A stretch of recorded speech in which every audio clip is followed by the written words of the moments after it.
Now I am thinking about quitting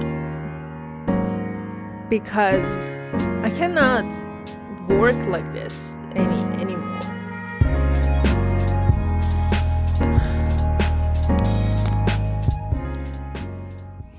Hi everyone, welcome back to my channel. My name is Neil, and sorry if this video has lower quality. I am using my older device, which is Samsung Note. I think this is the last series of Notes. I think it's Note 8. I'm a Samsung girly. My new phone is my new phone is Samsung A 54. It's not the newest one. It's good. I like it, but the microphone that I have is not connecting to this one, so I have to use my older device, which is not bad. I am always worried about the quality of my videos. Like, oh, I have to have it in the best quality ever. So I thought for these series of videos that I'm going to record, it doesn't matter if the quality of my video is actually good. I think I decided to have better quality in the audio form because I wanted to be like a podcast thing. So as you can see, I I think I started having this YouTube channel for a couple of years, and I was really on and off about it. Like, I would start putting videos on it, and then boom, I would vanish and then come back again. Like, maybe sometimes the gap is like 6 months, sometimes it's 1 month, or even sometimes like a year. And I always loved content creating. I think it's so creative. It's so interesting. I love every single part of it. Um, I like the editing part. I like the recording part. I love to think and come up with new ideas to record a video with. I think it's really fulfilling for me. And I always wanted to be a YouTuber, but I've never had the chance to be completely committed to it. So, as you can see, I am trying my best to find what is actually I want to do with this video channel. I want to do with this YouTube channel, because I am posting different kinds of videos. I am posting my crafting, like I'm crocheting my wedding gift. I just recorded a video related to some gifts that I'm making for my husband's birthday. And I'm also sharing my writing journey. I'm not really good at that, I think. My writing videos are really difficult for me to record. I think I need to go with a different approach with it. I think my writing competition video was more successful and interesting, and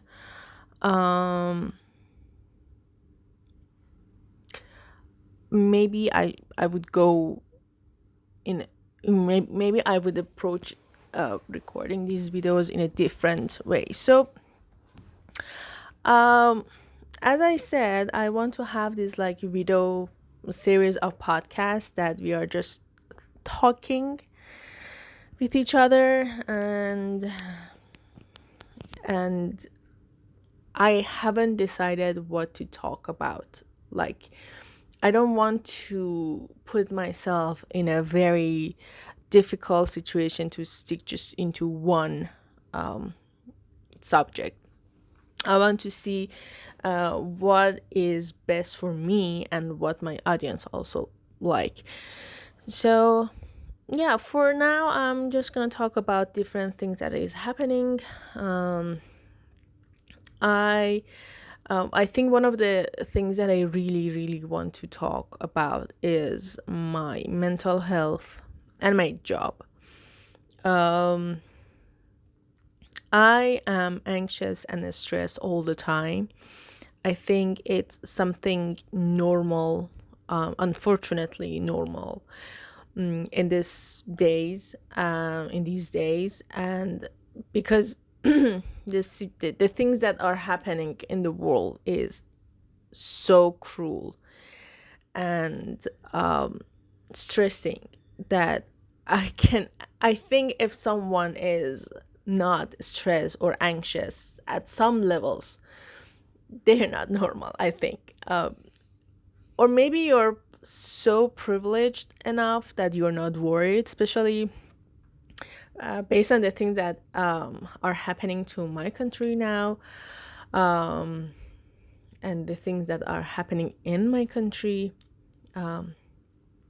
They are they are absolutely crazy, and I used to be less stressed. Like I always have this anxiety with me, but I think it used to be less.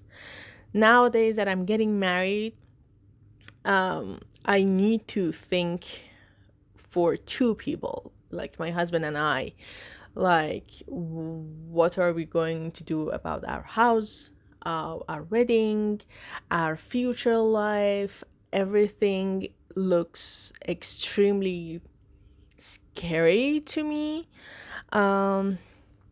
And cherry on top, I am not satisfied with my job either. Like, I've spent like around 2 years and a half, 3 years of my life in this career. I am a school teacher. I'm an English school teacher, and English is like the second language that you would learn, okay? Maybe third in some cases in some cities and regions. So,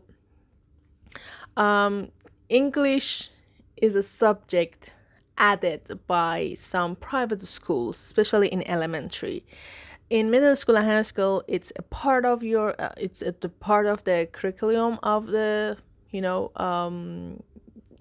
schools, but for elementary school, it's something extra, like just some private school would have it. You cannot find English lessons in public schools for elementary students. So I've joined to this private school, which is a very nice place, but I think there is something either wrong with me or me. I don't know, because when I started working there, I had such high hopes. I was so happy that now I have like a fixed salary. Like no matter what, I have a salary every month in my bank account. And I love children.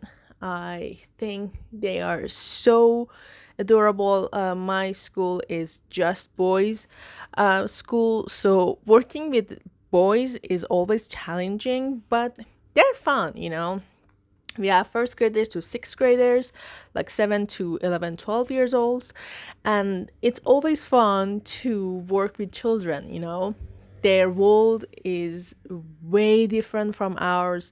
Their point of view is so unique and beautiful and sometimes funny and interesting. So dealing with the students is not the problem I have. Um, I think for the first year of me working in the school, my body wasn't ready for school viruses, so I got sick all the time. I was sick all the time, like sick, sick. Like I had high fever. I couldn't, even sit and go to school, and I was always afraid that I'm going to make my colleagues sick. And it wasn't fun because when you work in an office as an engineer, as an IT guy, you can just take your day off and stay home and rest, or even sometimes you can do your job at home, right? It's okay. But as a teacher, you cannot do that. If you're sick, you need to ask for someone to be your sub teacher. So it's like you're putting extra way on your coworkers, and it's understandable. Sometimes we have like three classes in a row, and then going to the fourth class would be something extra and exhausting. I get it, I understand. It's not something pleasant to do, right? um but it was out of my hand, you know. The way I got sick wasn't something that I wanted. And at the beginning, I was so thankful, and I was like, oh yeah, my coworkers are so understandable. But after a couple of months, I realized that there were a few of them so angry with that, and they thought that I am just making everything up, I am faking my sicknesses. And I understand that it's not fun to work more than what you signed for. And it was like, if I I was sub teachers as well. It wasn't something that they only had to do. Whenever someone was gone or sick, or they had something to do, they would call me to go as a sub teacher to other classes. So it was something common, when someone is gone, someone should go as a sub teacher. And it wasn't just like on one person. It would just, they would select all the teachers. Like, it was something that was happening. And I I wasn't happy about that. Like, I was under so much pressure that this is the first impression of my coworkers about me, that, oh my God, she is such a fake person. She's faking her sickness. She's ditching us. She's doing that, this. But honestly, I was just sick. And I was sick. And I always had this fear of, I'm gonna make them sick. And you don't want to have this guilt with yourself that, oh my God, if I would take the day off, I wouldn't make all of these people sick. So the first year was like that. And even after, because we have two elementary school in this complex place. Our school is like it starts with preschool until high school. And we have two elementary schools. So I was first in the second elementary school, which was like a artistic elementary. They had more extra classes such as photography, directing, theater, acting, theater, these kind of classes, like music. I don't know, they had aerobics. It was so much fun. I think their school was so much fun. So they changed my school to the bigger elementary school. And even after they changed my elementary school, because we cover both elementary schools, I still heard their complaining. Like, I was like, I'm not there, and you're still talking about me. And for that, I am thanking my manager, because she stand and took my bag and she said, if it's about the health of my teachers, I would allow them to be absent. And I also have and had very, very nice coworkers who also took my bag, and said that, yeah, if someone is sick, we prefer not to have them, rather than come and make us also sick. So the first year was like that. The second year, they gave me first graders, and my class was a mix of problematic students. Um, like like not just naughty, active students. Like some of them were actually problematic, and if I wasn't paying attention, they would just hit each other and harm each other. They harmed me, they hurt me. And this year was even worse than the first year. The first year I was like, they don't know me, they would go with assumptions. They probably had other coworkers would fake their sickness and not come to school. I would understand that, okay? There's no grudge against those coworkers. I love them, okay? I love them now. I was mad, but after a couple of months, I realized that where they come from, okay? And now I have a very good relation with all of my coworkers. The best thing about that school is my coworkers. I love them so much. They are so nice. They are so understanding. They are so much. They're so fun. I love my coworkers. But the second year was even worse because now I had this problem, like when you have second, third, fourth, fifth, sixth, every 3 months your class will change. So for example, in fall you have like second, fifth, and sixth classes. Next semester you would have like third, fourth, and another class from six. Like each even grade would divide it into like 5 classes, so you wouldn't stick into just one group of students. But with the first grader, it's really different. When they give you a first grade class, you will be with them for the entire year. And my students they're just 6, 7 years old. They have no idea how to behave in a school. Uh, some of them were never in a school in this kind of a place, and it takes time to ask them to be like, to teach them how to behave in a school, in a public place, how to be kind to their classmates, how to share things, how to tolerate people with different personalities. But I had some students that they were problematic. They had some serious issues.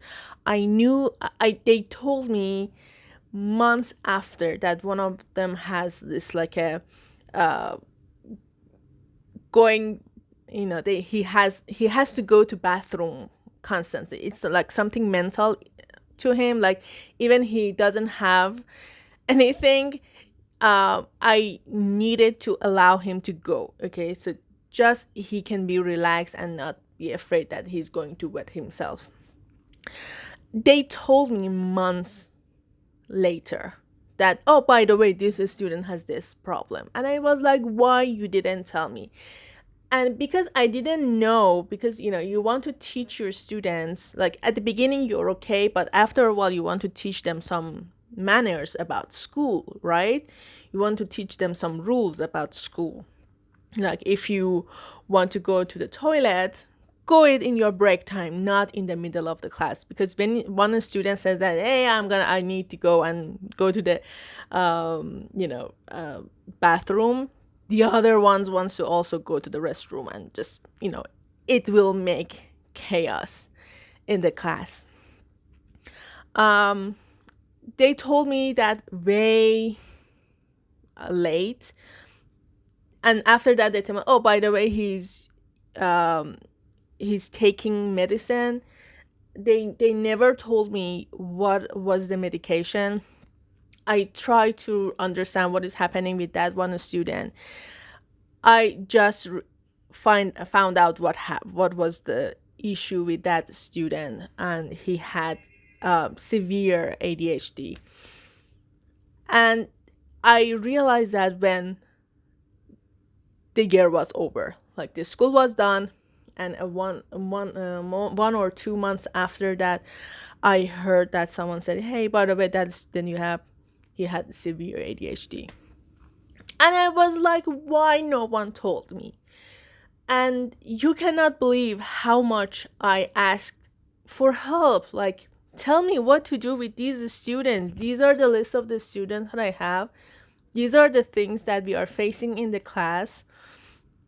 And even though I had TA, I had teacher assistants, but it wasn't possible to control these students because, like, I had one student who would just ran away from the class. So I had to ask my TA to go and find him and take him back to the class. I had another student who was a child of divorce, and they told me way late. They told me very, very late about that matter.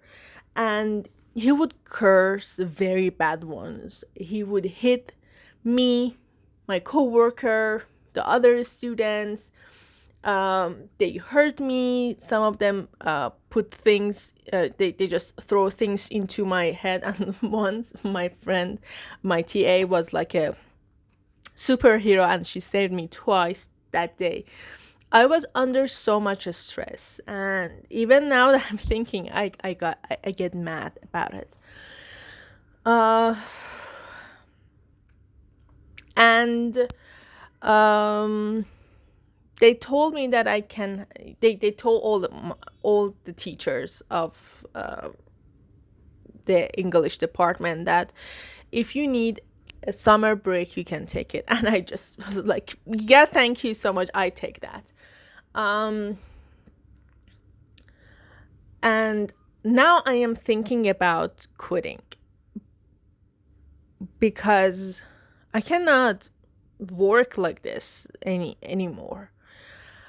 I know I have this feeling that they would give me first graders again.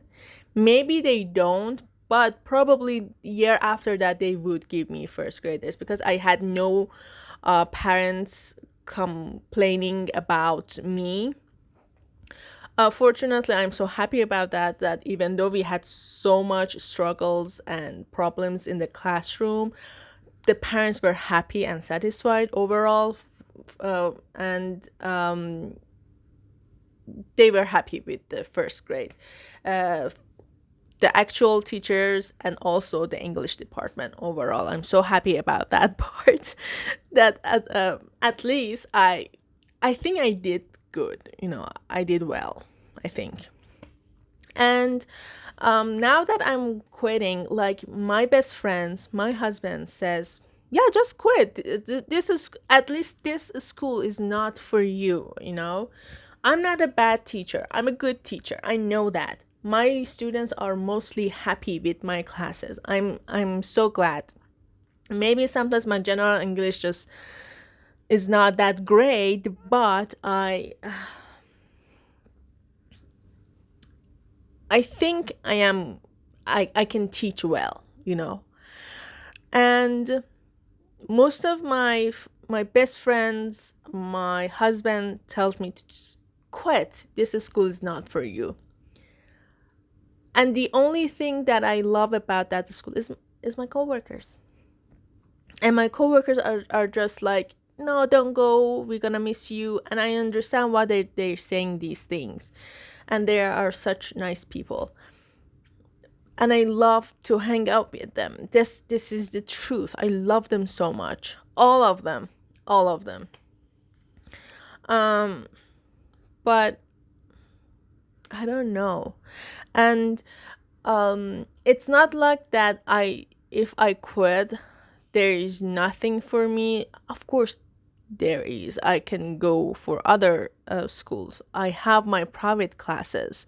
Like right after the school finished and we started our summer break, um I I have more students now.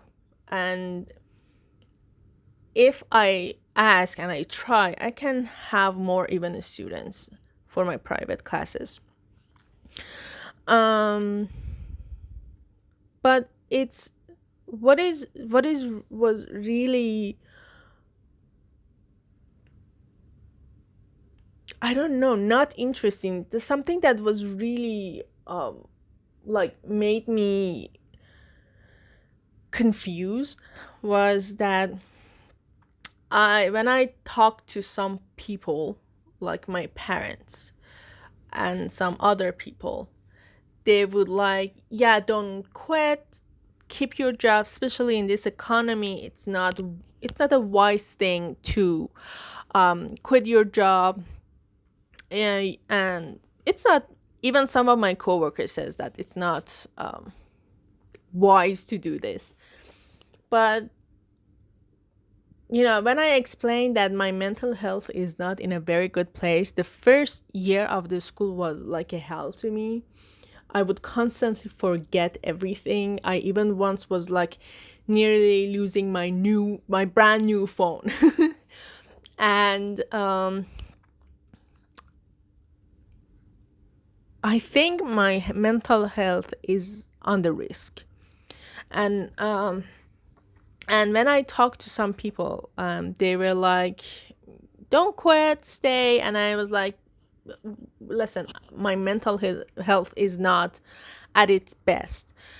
Some of them would go, "Okay, so if you think your mental health is like that, go ahead, do whatever you think you're comfortable with."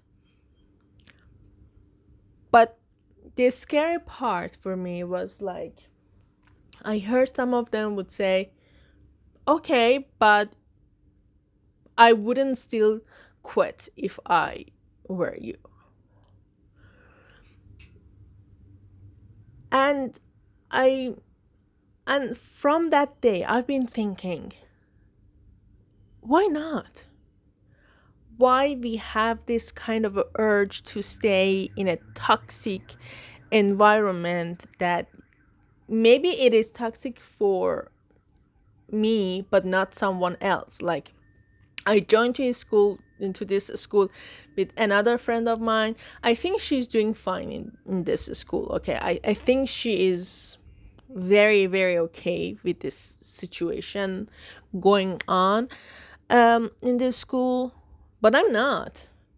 And I'm thinking, why would people stay in that kind of a situation? And now I am overthinking even more. Like,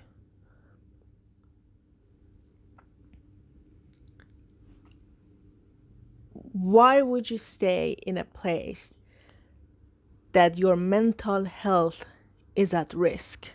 Why would you do that?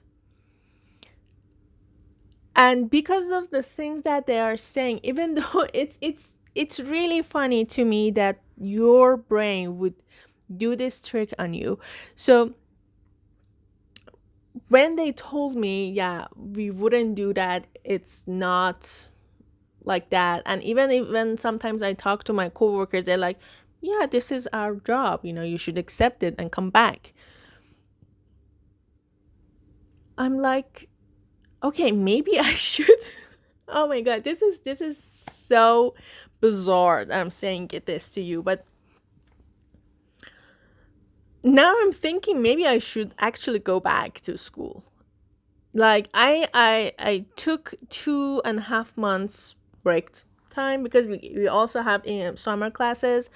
I asked them to not be in summer classes, and for 1.5 months, like, how many days would it be? Like 45 days. I've been healing. it was so good. I had so much time to do things. I'm not saying that I'm doing all the things that I wanted to do. I had plans to learn Chinese. Look at me. I'm Duolingo, dragging myself into learning the language. Or I told myself that, yeah, in summer I'm going to write my first novel. Here we are. I even haven't written a word of my actual debut novel. Um, but I think I am finding myself, and where I want to be in life, because I just turned 6 months ago. I turned 30. I am 30 years old. Maximum I would live like 10, 20 years. Maybe I would so lucky and see 70s. I don't have much time. I just have this one life. Um and it's really weird that I'm listening to them and I'm thinking maybe I should go back. My mom the other day called me and she said, "Hey, by the way, because of the situation that we have here, they are going to open the schools 1 month later. Like instead of the first of the, for example, August, they're gonna start it in the next month." And she said so they would go probably online for most of the classes. And I was like, my problem is not in person or online classes. My problem is the management of that school, how they are treating their teachers. And they don't care about us at all. And whenever I talk to one of my coworkers, and it's not that I am the only person who is unsatisfied with the school. Like whenever you sit and talk to your coworkers, they were like, "Oh, I hate this. I hate that. Oh, this is not the way that they should treat us. They're like this and this and this." And I'm like, "Okay, that's great. So, what about finding another job? What about doing other things?" And they're all like, "Well, we need the money." I need the money too. I really need that money. I'm getting married like in a couple of months. But I think my husband doesn't want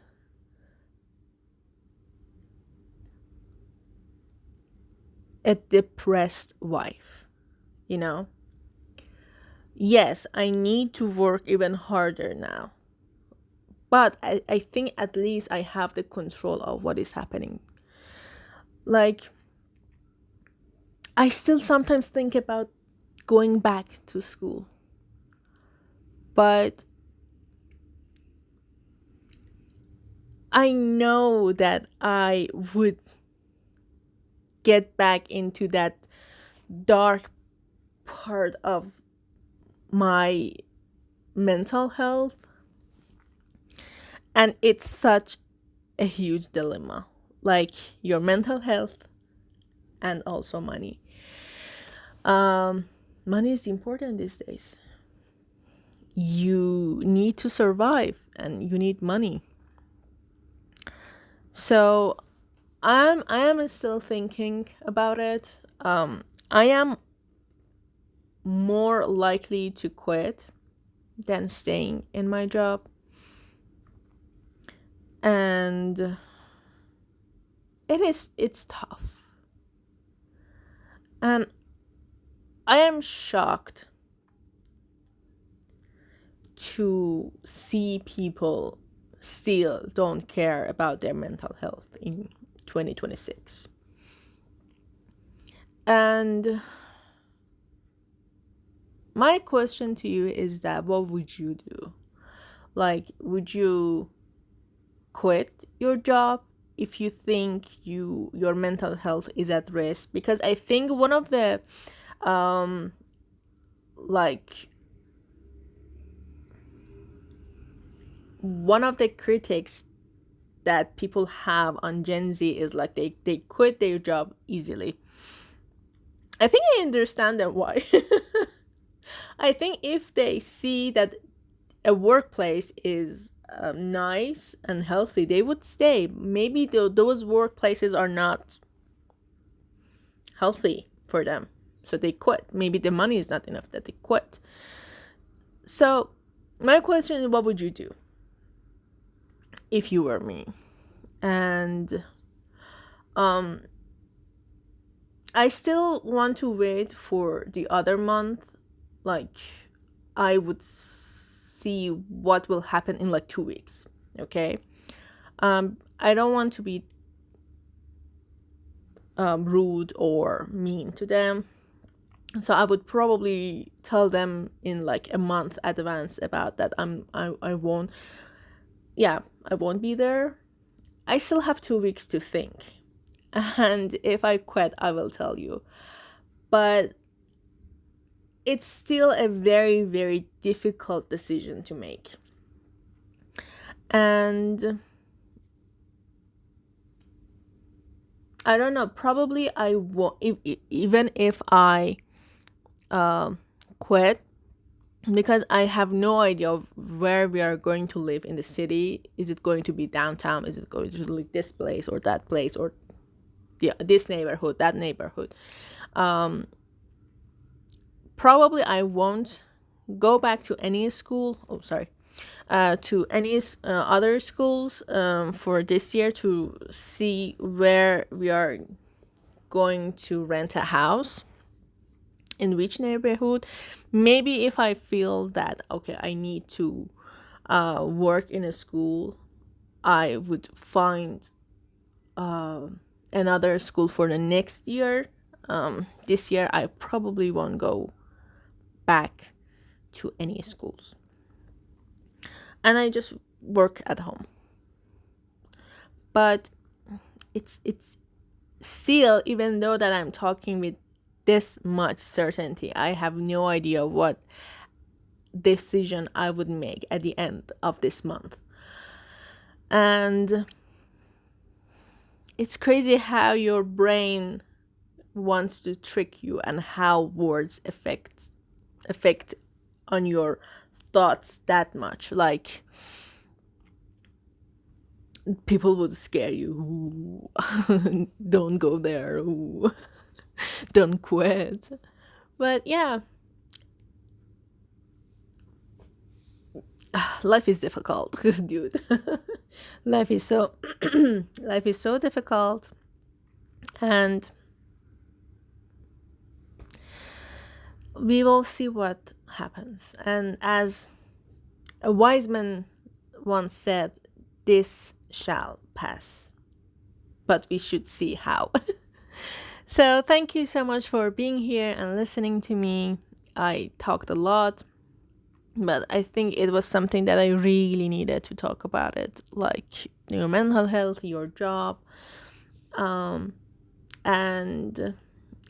tell me about your work experience as a teacher, as someone who worked in an unhealthy environment. What is your experience, and what is your piece of advice for me? And take care of yourself. I hope that you have a nice week. Take care, and I see you very, very soon. Goodbye.